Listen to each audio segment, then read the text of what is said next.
They only existed for 2 years before the suicide of lead singer Ian Curtis in 1980. Since then, they've changed their name to New Order and have gone from underground status to global pop success.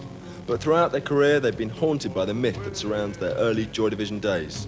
The release of the new compilation album of Joy Division singles, Substance, by their label Factory Records, has attracted the usual controversy.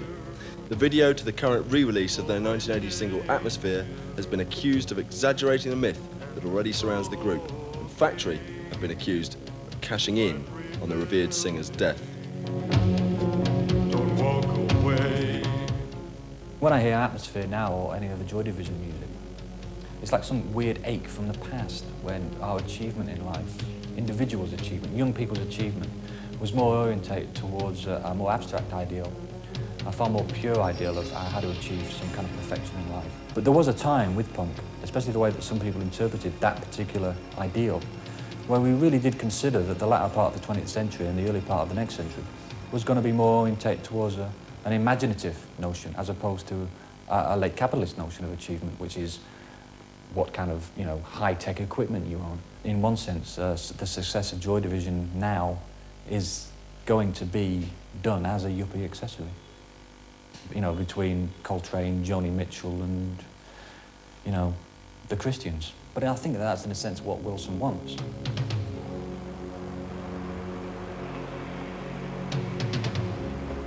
As well as working for Granada TV as a newsreader, Anthony Wilson is a founder member and director of Factory Records, a key figure on the Manchester music scene.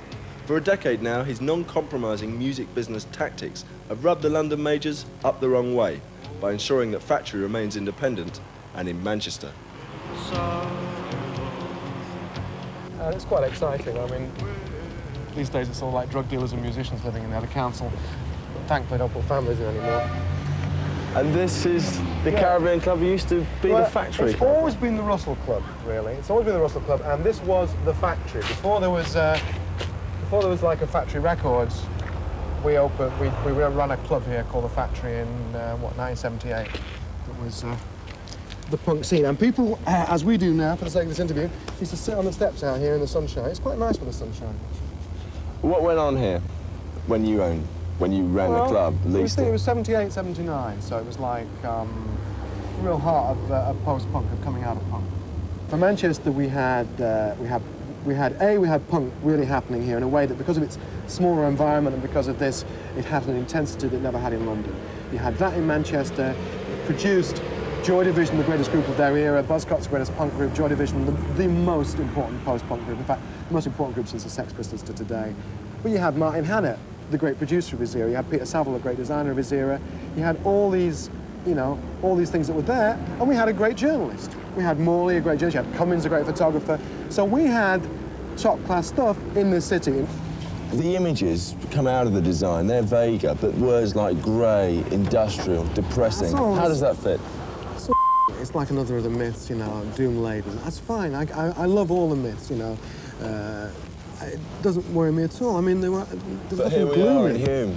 I don't find it too gloomy. It's a bit of a drag today. It's a grey day today, but I find Hume quite exciting. Manchester's very exciting, and it's like saying that Hamlet's gloomy or something. Even in those days, a Joy Division concert was not a gloomy experience. It was an outrageous experience. Stand to the radio. Stand to the radio. Stand to the radio. Stand to the radio. Oh, I was called out when the going gets tough. Things you learn are no longer enough. Well, now it's the sound, going to know. Synchronized love to the beat of the show. And we should dance. Dance to the radio. Dance to the radio.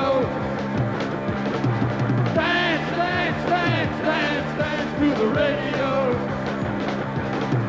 Dance to the radio. It was violent, loud, rock music at its absolute best, you know. So if London critics want to talk about, you know, Raincoats and Doom, that's their choice. I never saw any Doom, you know. And, you know, the true story is that Joy Division were a wild group. There is a high seriousness about some of the things. If you want to call that doom and gloom, fine. It touches many parts of the body. It touches many parts of the soul. Described in The NME by Paul Morley as the greatest performer of his generation, Ian Curtis committed suicide on May 18, 1980. Down in the records as death by hanging, various sources in Manchester have it that the singer in fact overdosed on a combination of scotch and the pills he was taking for his increasing epilepsy. Nevertheless, the events surrounding his death have never been fully explained to this day.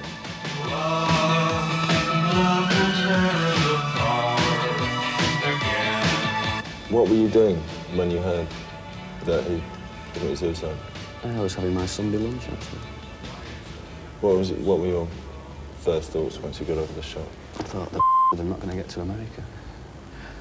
It was on the evening of American tour. Yeah, I was waiting to go to the airport, as I recall. What were the first band discussions of the remaining members afterwards? What did they centre around the next step? It just centred around carrying on, really. I mean, we knew we enjoyed doing what we did, and we thought we were quite good at it.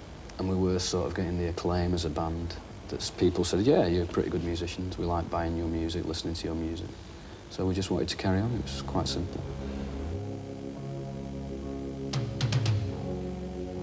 There's a myth about it, the live fast, die young, leave a good-looking corpse and all that, which sort of, you know...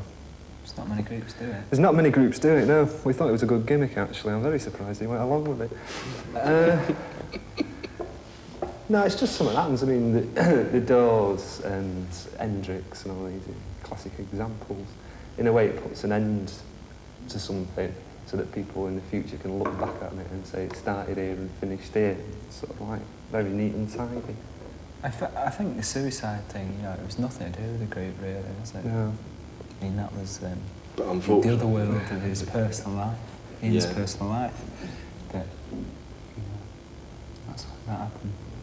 Ian had taken an overdose some time before, and it's one of those things that we'd all assumed it was a cry for help, plea for anaesthesia or whatever. It was one of those ones that you presumed he was merely, you know, asking for help, and therefore it hadn't actually occurred to us that this would happen. It hadn't occurred. I think there is a mythic quality. I mean, Ian isn't a god, or wasn't a god, but I had rock and roll gods. I had Jimi Hendrix and stuff like that, and the early Bob Dylan, and they were worth having. It's a fabulous, popular cultural experience to have those people as your little gods, and I think there's a whole world out there for whom Ian Curtis' mythic role can provide a level of feeling and of whatever that people deserve to have. I mean, all the new people who understand New Order now, maybe in the midst of this world of novelty singles, a little bit of significance and quality and intensity. with this 1988 Quincy Jones remix of the biggest selling 12-inch of all time, Blue Monday, and a BPI award for Best Video for the single True Faith, New Order are a far cry from their days of the ultimate angst-ridden post-industrialist band of the age. In fact, in their hometown of Manchester, they built up something of an empire.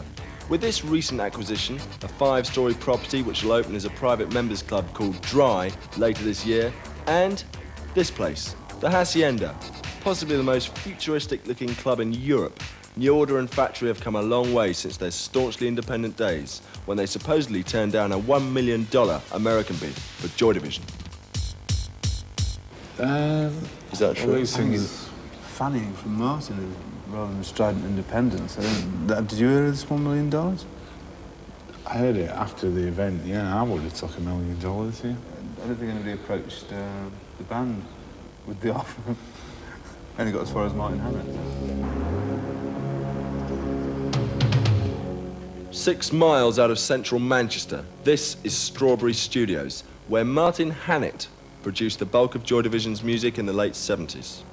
A now bitter Hannett refused to appear in this feature, but instead he issued this statement. Unfortunately, my business hat was not firmly fixed to my producing head. To cut a long story short, I left Factory with a derisory percentage of the earnings from the sale of these records in comparison with the producer's fees I would have received from even the most avaricious major label. What do you think of that? The guys... Better lawyers. He took us to court. It's his lawyers that agreed those amounts.